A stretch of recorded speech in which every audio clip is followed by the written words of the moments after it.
నమస్తే, welcome to special debate. ఆంధ్రప్రదేశ్లో కూటమి సర్కార్ అధికారంలోకి వచ్చి 2 ఏళ్లు దాటుతోంది. డిప్యూటీ సీఎం పవన్ కళ్యాణ్ గారి నాయకత్వంలో గ్రామాల్లో పల్లె పండుగ నడుస్తోంది. జాతీయ అవార్డ్స్ వస్తున్నాయి, వేల కోట్ల కేంద్ర నిధులు వస్తున్నాయి. కానీ ఈ గ్రామీణాభివృద్ధి ప్రస్థానంలో తాము వెనుకడిపోయామని ఒక వర్గం ఆవేదన వ్యక్తం చేస్తోంది. వారే మన పెన్షనర్లు. ఒకవైపు పంచాయతీరాజ్ శాఖలో పనిచేసే రిటైర్ అయిన ఉద్యోగులు తమకు రావాల్సిన పీఆర్సీ బకాయిలు, డిఏల కోసం ఏళ్ల తరబడి వేచి చూస్తున్నారు. ఇంకోవైపు సామాజిక పెన్షన్ల అర్హత నిబంధనల మార్పులతో కొందరు లబ్ధిదారులు ఆందోళన పడుతున్నారు. పల్లెల్లో రోడ్లు పడుతున్నా సరే, కానీ ఆ పల్లెలు నిర్మించిన పెన్షనర్లు పొట్ట నిండుతోందా? ఇవే అంశాలపై ఈరోజు డిబేట్ కంటిన్యూ చేద్దాం. మనతో పాటు జాయిన్ అవుతున్నారు ఏపీ పంచాయతీరాజ్ పెన్షనర్స్ అసోసియేషన్ అధ్యక్షులు బుచ్చిరాజు గారు. నమస్తే బుచ్చిరాజు. నమస్కారం అండి. పవన్ కళ్యాణ్ గారు బాధ్యతలు స్వీకరించాక ఈ గ్రామ స్వరాజ్యం కావచ్చు, మౌలిక సదుపాయాల కల్పన కావచ్చు, చాలా విపరీతమైన నిర్ణయాలు తీసుకుంటున్నారు. చాలా ముందుకు తీసుకెళ్లే విధంగా కృషి చేస్తున్నారు. ఏంటి మీకు అసలు ముందు ఏమనిపిస్తుంది చెప్పండి, తర్వాత పెన్షన్ల గురించి మనం మాట్లాడుకుందాం. అంటే మనకి పంచాయతీరాజ్ డిపార్ట్మెంట్ నేను 40 సంవత్సరాలు పనిచేశాను సార్. నేను అన్ని స్థాయిలో పనిచేసాను, పంచాయతీలు మండలాన్నింటిలో పనిచేశాను. నాకున్న అనుభవం ప్రకారం అంటే నా 40 సంవత్సరాల్లో పంచాయతీరాజ్లో అంటే ఈయన రాకముందు ఒక శకం, ఈయన వచ్చిన తర్వాత ఒక శకం. ఇప్పుడు ఈయన వచ్చిన దగ్గర నుంచి ఒక స్వర్ణయుగం అని చెప్పొచ్చు. ఎందుకంటే అసలు స్థానిక సంస్థలను పట్టించుకునే వాళ్ళు ఎవరు ఉంటారు? స్థానిక సంస్థలు పట్టించుకోవాలంటే విపరీతమైన అఫీషియల్స్ ఇంటర్ఫిరెన్స్ ఉంటుంది, అదే నాన్ అఫీషియల్స్ ఇంటరెన్స్ ఉంటుంది. కానీ పంచాయతీరాజ్ వ్యవస్థ నడపడం అంటే అది ఈజీ కాదండి. ఎందుకంటే అందులో సుమారు 200 లక్షల మంది నాన్ అఫీషియల్స్ ఉంటారు, 200 లక్షల మంది ఎంప్లాయీస్ ఉంటారు. ఒక ఎంప్లాయీ ఏం పని చేసి ఇంకో నాన్ అఫీషియల్ అడ్డం పడుతున్నప్పుడు అటువంటివన్నీ బ్యాలెన్సింగ్ చేసుకుంటూ ఎటువంటి ముందు ఏంటంటే ఈయన వచ్చిన తర్వాత ఫస్ట్ డెవలప్మెంట్ ఏంటంటే ట్రాన్స్పరెంటీ, అకౌంటబిలిటీ అనేది అది డెవలప్ చేశారండి. పల్లెల్లో ఒక మంచి వాతావరణాన్ని, పల్లె పండుగలు నిలపడం కానీ, అలాగే రాష్ట్ర వ్యాప్తంగా 4000 కిలోమీటర్ల పైగా సీసీ రోడ్డు నిర్మాణం, ఇవి చాలా అవసరం పల్లెలకండి. అలాగే 42,700 ఆశ్రయ కేంద్రాలు కానీ, పశువులు నీటి తొట్టెలు కూడా ఏర్పాటు చేశారు. అంటే గ్రామాలు పల్లెలే పట్టుస్థితులు దానికి ఉదాహరణ ఏంటనేది చూపిస్తున్నారు. గాంధీ గారి కళ్ళ కానీ గ్రామ స్వరాజ్యం ఏదన్నారు అది పవన్ కళ్యాణ్ ఆధ్వర్యంలో ఒక గట్టి పునాది పడుతుందని, ట్రాన్స్పరెన్సీగా పడుతుంది. ఎక్కడ కరప్షన్ అనేది లేకుండా, ఇబ్బంది లేకుండా పడుతుందండి. చాలా బాగుంది. అడ్మినిస్ట్రేషన్ అనేది చాలా బాగుందండి. ఎందుకంటే పంచాయతీరాజ్లో పనిచేయడం ఒక ప్రివిలేజ్గా ఇప్పుడు భావిస్తున్నారు అందరూ. మేము ఉన్నప్పుడు ఏంటంటే వాళ్ళ ఆ శాఖ వాళ్ళు, ఈ శాఖ వాళ్ళు పెత్తనంతో నడిచేది. ఇప్పుడు పంచాయతీరాజ్కి వర్క్ చేయడం అనేది ఇది ఒక చాలా ఎగరేసుకుని తిరిగే పరిస్థితిలో ఇప్పుడున్న ఉద్యోగస్తులు ఉన్నారు. దిస్ ఇస్ గ్రేట్ ప్రివిలేజ్ ఇది పంచాయతీ. ఈ క్రెడిట్ రావడానికి కారణం ఉప ముఖ్యమంత్రి గారు పవన్ కళ్యాణ్ గారు. కాబట్టి పంచాయతీరాజ్ ఉద్యోగులు సదా రుణపడి ఉండాలి. అంతేకాకుండా ఈయన వచ్చిన తర్వాత ఈ క్లస్టర్ విధానం రద్దు చేసి అన్ని గ్రామ పంచాయతీకు పరిపాలన స్వతంత్రం కల్పించారు. అంటే ఆ ఊళ్ళో ఆ పంచాయతీల అవసరాలను కూడా వాళ్ళ అవసరాల తగ్గట్టుగా కరెక్ట్గా అప్రాపర్టీ లెక్కలు చూసుకుని అప్రాపర్టీగా అసెస్ చేసి డెవలప్మెంట్ విధానంలో వెళ్ళాలని ఒక కాన్సెప్ట్ డెవలప్ అవ్వడం వల్ల ఏ పంచాయతీలకు ఏం అవసరమో దాని ప్రకారం వెళ్ళేట్టుగా వర్క్స్ టేకప్ చేసేటి ఆ గ్రామాభివృద్ధికి అనుకూలంగా నడిపే అవకాశం ఏర్పడుతుంది. ఇదే కాకుండా ఇంకోటి ఏంటంటే సుమారుగా ఇవాళ ఇది వికసిత్ భారత్ రామ్జీ కార్యక్రమంలో కూడా రామ్జీ కార్యక్రమం కూడా 7,600 కోట్లు సెంట్రల్ గవర్నమెంట్ ఇస్తే సుమారు 4,600 కోట్లు ఉంటే 11,400 కోట్లు సుమారుగా ఈ గ్రామాలకు వెళ్తున్నాయండి. మన 13,000 చిల్లర గ్రామ పంచాయతీలకు వెళ్తున్నాయి. దీనివల్ల పంచాయతీలలో డైరెక్ట్గా ఇన్ని ఫండ్స్ రావడం వలన, అలాగే మిగతా ఫైనాన్షియల్ ఇన్స్టిట్యూషన్ ద్వారా కూడా నబార్డు 15th ఫైనాన్స్ కమిషన్ నిధులు, PMJSY నిధులు ఇవన్నీ రావడం వల్ల ఏమవుతుంది, పల్లెలకు డబ్బులు సమృద్ధిగా వస్తున్నాయి. అంటే కాదు, నాకు ఇక్కడ ఒక డౌట్ వస్తుంది అందరికి. బుచ్చిరాజు గారు, గతంలో కూడా నిధులు వచ్చేవా? అంటే కేంద్ర ప్రభుత్వం గతంలో ఇట్లా నిధులు డైరెక్ట్గా పంచాయతీలు ఎప్పుడు రాకుండా డైవర్షన్ ఉండేదని డబ్బులు రాగానే వీళ్ళకి రాని డబ్బులు ఇంకో డైరెక్షన్ పథకానికి మళ్ళీ దాన్ని డైవర్ట్ చేయడం అట్లా చేసేవారండి. డైవర్ట్ చేయడం వల్ల ఏమవుతుందంటే పంచాయతీలు రావాల్సిన డబ్బులు లేకుండా వీళ్ళు ఎప్పుడు ఏ పనులు మట్టుకు చేయమని చెప్పేవారు.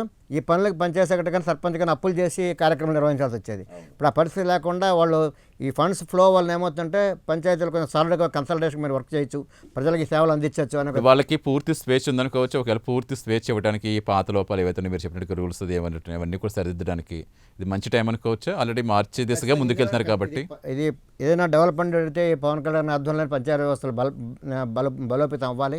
ఎందుకంటే ఈయన వచ్చిన తర్వాత ఎంప్లాయీస్ పరంగా ఆలోచిస్తే కూడా సుమారు 10,000 మందికి ప్రమోషన్లు వచ్చినాయి. ఇది రికార్డు బ్రేక్ అండి. ఇది నభూతో భవిష్యత్తు, ఇటువంటిది ఇప్పుడు జరగలేదు. కాబట్టి పవన్ కళ్యాణ్ వచ్చిన తర్వాత ఉద్యోగులందరూ చాలా హ్యాపీగా ఉన్నారు. వాళ్ళు ఊహించిన విధంగా ప్రమోషన్ వచ్చినాయి.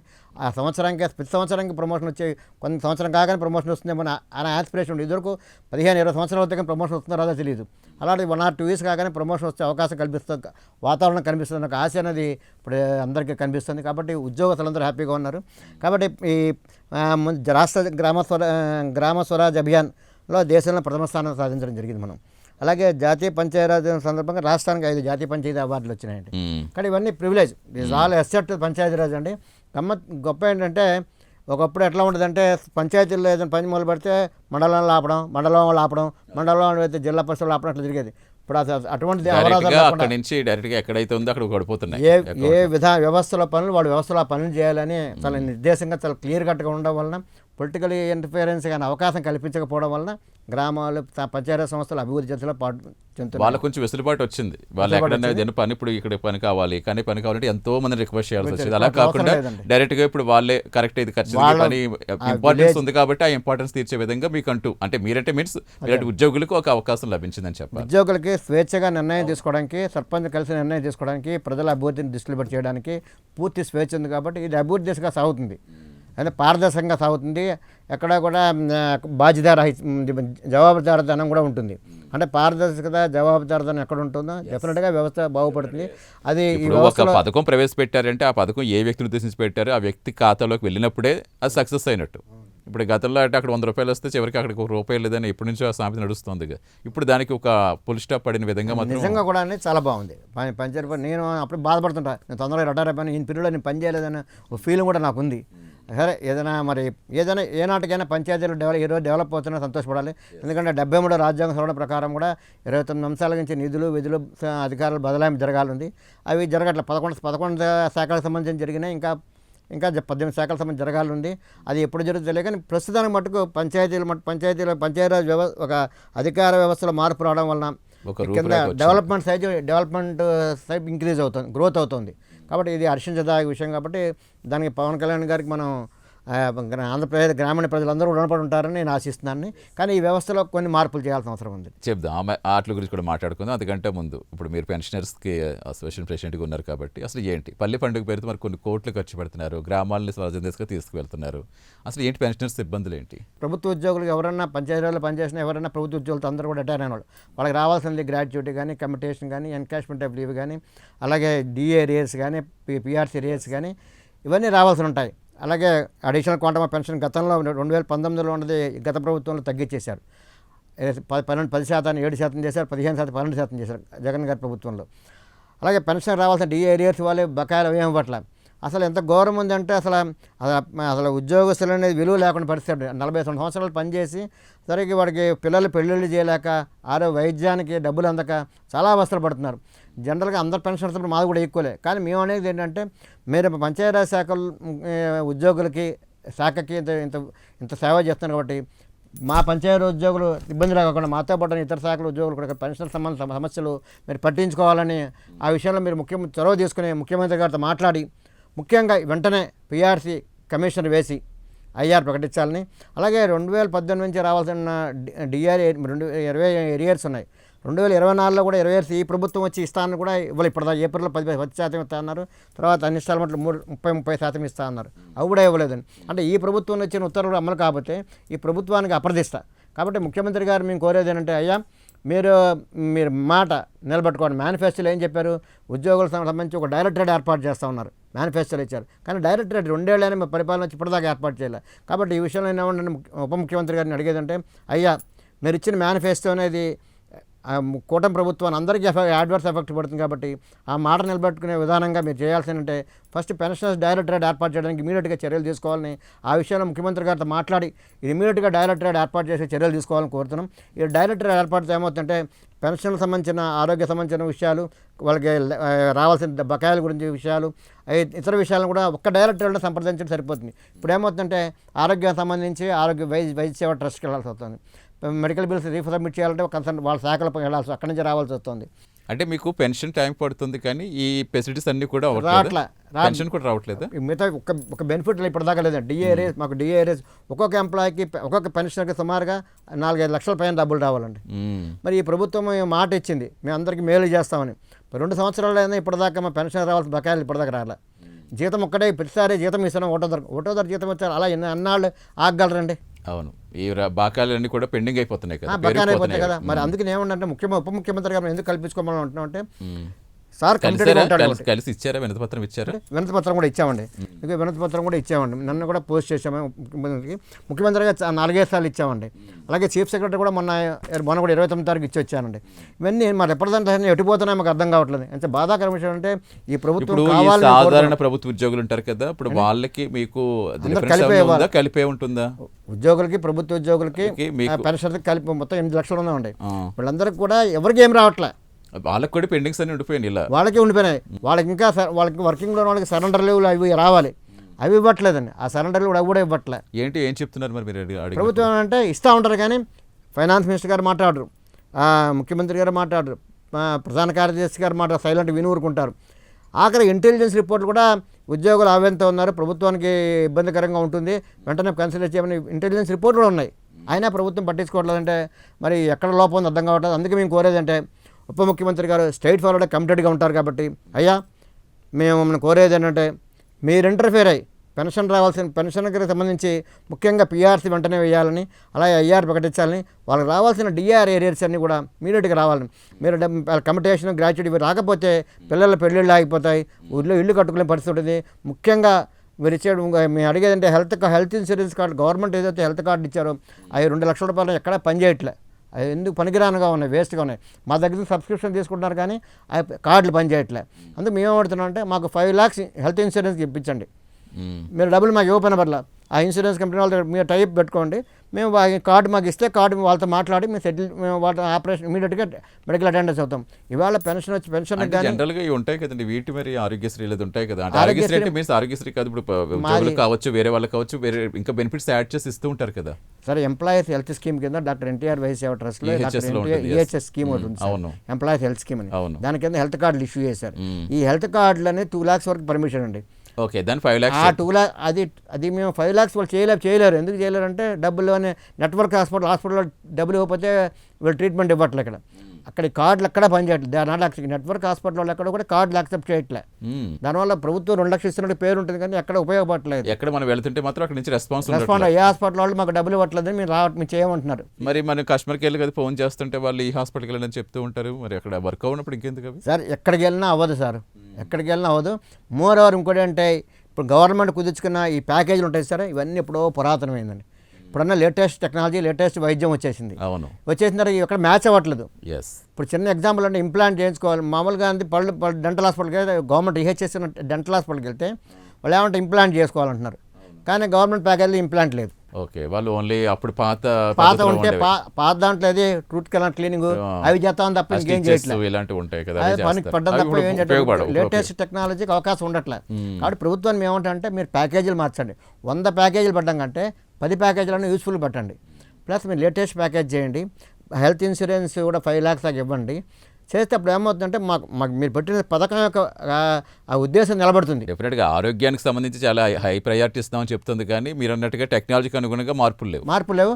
అసలు ఈ రోజు మీరు నమ్మరు, పెన్షన్ ధరకు వచ్చి 50,000 పెన్షన్ వస్తే 20,000 మెడికల్ ఖర్చుకి వెళ్తుంది. అవుతుంది కదా, మరి ఆ టైం వచ్చేటప్పుడు ఆటోమేటిక్గా హెల్త్ ఇష్యూస్ వస్తూ ఉంటాయి కదా. మరి 60 దాటిన ఏ హాస్పిటల్కి వెళ్ళినా 2 లక్షలు 3 లక్షలు అసలు అడ్మిట్ అవ్వట్టు పరిస్థితి ఉంటుందండి. ఇప్పుడు మేమేం చెప్తాం, మా సంఘం తరపున అంటే ఇవన్నీ ఇబ్బంది పడుతున్నారని 15-20 హాస్పిటల్ సంప్రదించి మేము 20% డిస్కౌంట్లు తీసుకొస్తున్నాం, ఎంఓయూ కుదుర్చుకుని తీసుకొస్తున్నాం. ఈ విధంగా ఇక్కడ సేవ చేస్తున్నాం మా పంచాయతీకి, మా ఎంప్లాయీ పెన్షనర్స్కి, ఈ పంచాయతీరాజ్ పెన్షనర్స్ కానీ ఎవరికైనా. అంటే మా చేయగలిగి చెప్తున్నాం. ఒక మనిషి ఎవరైనా చనిపోతే, పెన్షన్ చనిపోతే 10,000 మీటర్కి ఇవ్వడం, అసిస్టెన్స్ ఇవ్వడం, ఇవి చేస్తున్నాం. ఇది కాకుండా సొసైటీకి 10 లక్షలు అట్లా ఇవ్వడం, డబ్బులు డొనేట్ ఇవ్వడము. ఇవాళ అన్నా క్యాంటీన్ కూడా 2 lakhs ఇచ్చాం.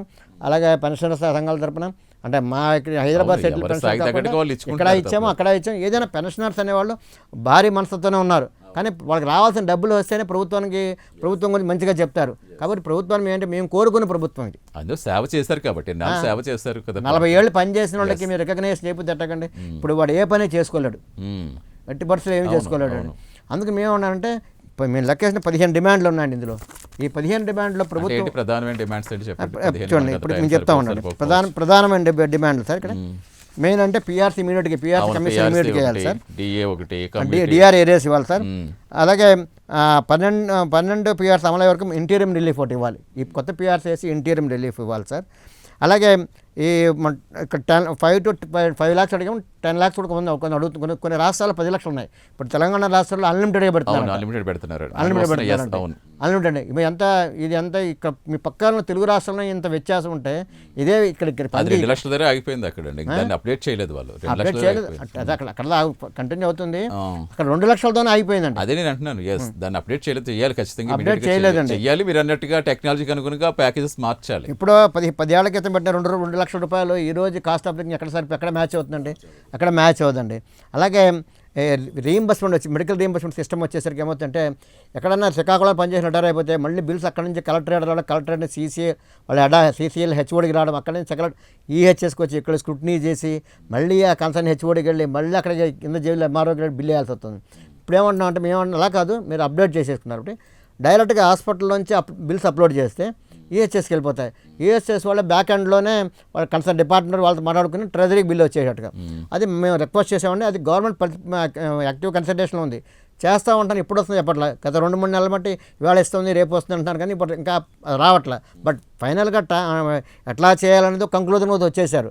బట్ అంటే ఎప్పుడు ఇంప్లిమెంట్ చేస్తారని తెలియట్లే. అది ఇంప్లిమెంట్ అవుతుంది చేస్తే ఏమవుతుందంటే కరప్షన్ పాయింట్ కూడా తగ్గిపోతుంది సార్. మెడికల్ బిల్స్ అదే ఆ ఊళ్ళోకి వెళ్ళి పరిస్థితి, MR ఆఫీసులు పరిస్థితి చేయడం, అది MD ఆఫీసులు పరిస్థితి చేయడం, లేకపోతే ఇంకా డైరెక్ట్ AD ఆఫీసులు పనిచేయడం, ఇలా డిఫరెంట్ ఆఫీసులో ఎవరెవరు సంబంధించి ఎంతమంది రిటైర్ అయినారో ఆ రిటైర్ అయిన శాఖల ద్వారా మన జిల్లాల్లో పనిచేసిన ఆఫీస్ నుంచి రావాలని వెళ్ళిపోయి అక్కడ తిరగాలి. ఇవన్నీ ఇబ్బందులు పోతాయి. కాబట్టి ప్రభుత్వాన్ని మీరు ఏదైతే సింప్లిఫికేషన్ మొదలుపెట్టారో అది కంప్లీట్ ఇమీడియట్గా అనౌన్స్ చేసి ఇంప్లిమెంట్ చేయమంటున్నామండి. అది ఇంప్లిమెంట్ చేస్తే ఏమవుతుందంటే మెడికల్ రీయింబర్స్ కనీసం ఒక ట్రీట్మెంట్ 2 లక్షలు 3 లక్షలు ఖర్చు పెట్టుకున్నారు. మరి ముఖ్యంగా ప్రధాన పెన్షన్లకు మెడికల్ మీద ఎక్కువ కాన్సన్ట్రేషన్ చేయాల్సిన అవసరం డిఫరెంట్ గా ఉంటుంది. ఎందుకంటే ఆ వయసు అందరికీ 2 లక్షల రూపాయలు ఏం సరిపోతుంది? సరిపోదు. చాలా ఆ మందుల ఖర్చులు ఎంత అవుతాయి అందరికీ తెలిసిందే. ప్రతి ఫ్యామిలీకి అది యాప్ట్ గానే ఉంటుంది కదా, అందరికీ తెలిసిన విషయమే కదా. అవునండి. అందుకని మేము పంచాయతీరాజ్ మేము మొదలు పెట్టుకుందాం. ఎందుకంటే మా పంచాయతీరాజ్గా ఎందుకు మేము అందరి ఇష్టం కామన్ ఉన్నా మేము ఎందుకు టేకప్ చేస్తాం పట్టుదల పడుతుంటే మా ఉప ముఖ్యమంత్రి గారు పట్టుకుంటే అవుతుంది అనే కాన్ఫిడెన్స్ మీద మేము ఇవాళ ఉప ముఖ్యమంత్రి గారు 2 ఏళ్లలో ఎన్ని మార్పులు వచ్చాయో చూస్తాం. తండాలు కానీ ఎన్ని డెవలప్మెంట్ జరిగింది, బోల్డ్ డెవలప్మెంట్ జరిగింది. అవునవును. ఆ డెవలప్మెంట్ లో నిజంగా దీని మీద దృష్టి పెడితే ఇది మీతోటే ఆగిపోతుంది కదా, మీ నెక్స్ట్ వచ్చే వాళ్ళకి అలాగ కంటిన్యూ అవుతూ ఉంటుంది కదా. ఇది అసలు మీరు అధికార యంత్రాంగంలో ఉన్న వాళ్ళు, ఇంతకుముందు పనిచేసిన వ్యవస్థలు పనిచేసిన వాళ్ళకి మంచి చెడు చూడకపోతే ఇంకా మీరు వీళ్ళే సరిగ్గా హ్యాపీగా లేకపోతే ప్రభుత్వం యొక్క పథకాలను ఏ విధంగా సక్సెస్ఫుల్గా ఇంప్లిమెంట్ చేస్తారు, ప్రజలకు ఎలా తీసుకెళ్తారు, హ్యాపీగా తీసుకెళ్తారు కదా. వాడు మనిషి సంతోషంగా ఉన్నప్పుడు చేసే విధానం వేరే ఉంటుంది, అసంతృప్తిగా ఉన్నప్పుడు నిన్న మొన్న కూడా మాట్లాడితే అదే చెప్పారు పవన్ కళ్యాణ్ గారు. ముందుగా వాళ్ళకి కరెక్ట్గా వాళ్ళకి అన్ని ఇచ్చి మనం ఇస్తే కనుక డెఫినెట్గా వాళ్ళు స్వేచ్ఛగా చేయగలుగుతారు వర్క్ అనేది. ముందుగా వాళ్ళకి అన్ని కూడా సమస్యలు తీర్చాలని చెప్పారు కదా. ఖచ్చితంగా మీరు ఆల్రెడీ ఇచ్చానంటున్నారు కదా. ఇచ్చారు కాబట్టి వాళ్ళు ఇచ్చారు కాబట్టి డెఫినెట్గా దాని మీద దృష్టి పెడతారని ప్రజెంటేషన్ కూడా ఇచ్చాము, పవన్ కళ్యాణ్ గారికి ఇచ్చామంటది. ఇది ఇప్పుడు మేము అడిగి మేమేం గొంతు కోరట్లేదండి. మాకు రావాల్సిన బాధ్యతలు మాకు ఇమ్మంటున్నాం. ప్రభుత్వం 4 yearsకి ఒకసారి వేయాలి. 2018-22లో కొత్త PRC చేయాలి. కొత్త PRC ఎక్కడ ఇప్పుడు సుమారు 23-24 కనీసం వేస్తారనుకున్నాం. ఇప్పుడు 2 ఏళ్ళు గడిచిందండి. అంటే ప్రతి 4 సంవత్సరాలకి PRC వేయాల్సింది, కమిషన్ వేయాల్సింది 6 సంవత్సరాలు 8 సంవత్సరాలు అయినా అవ్వట్లే. అది చాలా బాధాకరంగా ఉందని. కాస్ట్ ఆఫ్ లివింగ్ పెరిగిపోతుంది. ఇప్పుడు DR అనేది ఎందుకు ఇస్తారండి? ప్రభుత్వం యొక్క ఐటమ్స్ రేట్లు పెరిగినప్పుడు సెంట్రల్ గవర్నమెంట్ అనౌన్స్ చేసినప్పుడు దానికి అనుగుణంగా రాష్ట్ర ప్రభుత్వాలు ఇస్తాయి. అది ఆ విధంగా ప్రభుత్వాలకు ఇవ్వాలి. ఇవ్వకుండా మీరు కాస్ట్ ఆఫ్ లివింగ్ పెంచుకుంటూ ఇప్పటికి అదే కాస్ట్ ఆఫ్ లివింగ్ ప్రకారం మనకి DR ఏరియాస్ ఇవ్వాల్సి వస్తే అవి ఇవ్వకుండా DR పెంచకుండా పోతే అది అన్యాయం కదండి. మరి ప్రభుత్వం పక్క నుంచి ఉద్యోగస్తులు మేము ఫేవర్గా ఉన్నాం, ఉద్యోగస్తులకి మేము ఏది మంచి చేస్తామని మేనిఫెస్టోలు పెట్టారు. మీరు మంచి అనేది మీరు కొత్తవి చేయకపోయినా కనీసం మాకు రావాల్సిన డబ్బులు మాకు ఇవ్వట్లే. అలాగే కమిటేషన్ పీరియడ్ యాక్చువల్ 15 ఏళ్ళలో రికవరీ చేస్తున్నారండి. కానీ యాక్చువల్ రికవరీ 12 ఏళ్ళు అవుతుందండి. 12 ఏళ్ళలో రికవరీ అయిపోతుంది మీరు ఇచ్చిన డబ్బులు. ఆ 3 ఏళ్ళు బాకీ వాళ్ళు ఏమవుతుందంటే ఒకళ్ళు 4 లక్షల రూపాయలు నష్టపోతున్నారు. ఆ ప్రభుత్వాన్ని మేము కోరేదంటే ఏదైతే కమిటేషన్ రికవరీ 15 ఏళ్ళు చేస్తున్నారో అది మార్చి 12 ఏళ్ళకి చేయమంటున్నాం. అదే కాకుండా ఇంకొక ఛానల్ అడిషనల్ క్వాంటమ్ పెన్షన్ అనేది మాకు గతంలో ప్రభుత్వంలో ఏదైతే ఇచ్చారో అదే రిస్టోర్ చేయమని అడుగుతున్నాం. ముఖ్యంగా ఈ సందర్భంలో మేము కోరేదంటే ఈ పంచాయతీరాజ్ వ్యవస్థలో కూడా కొన్ని మార్పులు నేను సజెస్ట్ చేస్తున్నాను సార్. ఆ మార్పుల్లో మెయిన్ అంటే చెప్పండి ఫైనల్గా మీరు చెప్పాల్సింది ఏంటో క్లుప్తంగా. అయితే పంచాయతీరాజ్ వ్యవస్థల ముందు మేము కోరేదంటే కమిషనర్ పంచాయతీరాజ్ రూరల్ డెవలప్మెంట్ ఒకటే ఆఫీస్ ఉంది, కానీ అక్కడ పంచాయతీరాజ్ వింగ్ వేరే, రూరల్ డెవలప్మెంట్ వింగే ఉంది. కానీ కింద లెవెల్లోకి వస్తే ఒకటే విధానం కనిపిస్తుంది. కాబట్టి ఈ వింగులు 2 అమాల్గమేట్ చేసేసి ఒకటే సింగిల్ లైన్ విండో కింద అడ్మినిస్ట్రేషన్ ఉంచాలని, అలాగే ఇంటర్నల్ ఆడిట్ వ్యవస్థను పటిష్టం చేయాలని, అవసరమైతే దాన్ని ఒక ఫైనాన్షియల్ కమిషనర్ పోస్ట్, ఎందుకంటే కొన్ని వేల కోట్ల రూపాయలు పంచాయతీరాజ్ సంస్థలకు వెళ్తున్నాయండి. సంవత్సరాలు నిధులు ఇచ్చారా కట్టుకుంటున్నాయి. మీరు ఇప్పుడు చెప్తున్నారు కదా, ఇవన్నీ కూడా సజెషన్స్ ఇవాళ నేను ఇవాళ చెప్తున్నారు కదా, అసలు పవన్ కళ్యాణ్ గారు కూడా ఓపెన్ గా చెప్తున్నారు కదా, అనుభవజ్ఞులు అందరూ కూడా మీరు ఇవాళ ఇవాళ నేను దాంట్లో లోటుపాట్లు తెలుసు కాబట్టి నా ఆర్టికల్ వేళ ఆంధ్రజ్యోతి వేళ పడిందండి, గుడ్ గుడ్. వేళ పడింది ఆంధ్రజ్యోతిలో. సార్ కూడా ఇచ్చారా, పవన్ కళ్యాణ్ గారు కూడా ఇచ్చారా, దాంతో పాటు ఆంధ్రజ్యోతి వేళ వెళ్ళింది సార్, ఇవాళ వెళ్ళింది. వేళ నేను వచ్చి అడిగేది పంపించి కూడా పంపించారు. ఎలా పట్టడం వేరు, మీడియాలో పట్టడం వేరు, మీరు ఎలాగ వెళ్ళి ఇచ్చా అంటున్నారు కాబట్టి సజెషన్స్ నేను కూడా నా ఆర్టికల్ కూడా రాశానండి, గతంలో రాశాను, గతంలో ఇన్ఫర్మేషన్ ఇచ్చాను, లెటర్ కూడా ఇచ్చానని. డెఫినెట్ గా పంచాయతీ బలోపేతం మీలాంటి అనుభవజ్ఞులు సలహాలు కావాలి, అలా అట్ ద సేమ్ టైం మీ పెన్షనర్ల సమస్యలు కూడా తీరిపోవాలి, ఆ దిశగా పవన్ కళ్యాణ్ గారు దృష్టి పెట్టాలని కోరుకుందాం. ఇంకొకటి ఏంటంటే, ఒక్క నిమిషం ఏంటంటే సార్, ఈ పెన్షనర్స్ పంచాయతీ సంస్థలు కూడా ఒక ట్రిబ్యునల్ ఒకటి ఏర్పాటు చేయాలని కూడా, లోకల్ బాడీ వాళ్ళకి చూడడానికి ఒక ట్రైబ్యునల్ ఏర్పాటు చేయాలని కూడా మేము కోరుతున్నాం. ఏది ఏమైనా చివరగా మేము చెప్పేది ఏంటంటే, గౌరవ ఉప ముఖ్యమంత్రి గారు పవన్ కళ్యాణ్ గారు దయచేసి అయ్యా, మీరు పంచాయతీలో మేము 40 ఏళ్ళు పనిచేసాం, మా పెన్షనర్ సమస్యలు అందరూ ఒకటైనా మీరు మా పెన్షనర్ సిస్టమ్ ప్రయారిటీ తీసుకుని మాకు న్యాయం చేయాలని ఖచ్చితంగా ఆ దిశగానే ముందుకెళ్తారని కూడా ఆశిద్దాం sir. Thank you so much Balayya garu, thanks for joining in debate. ఇది ఇవాళ స్పెషల్ డిబేట్. నమస్తే.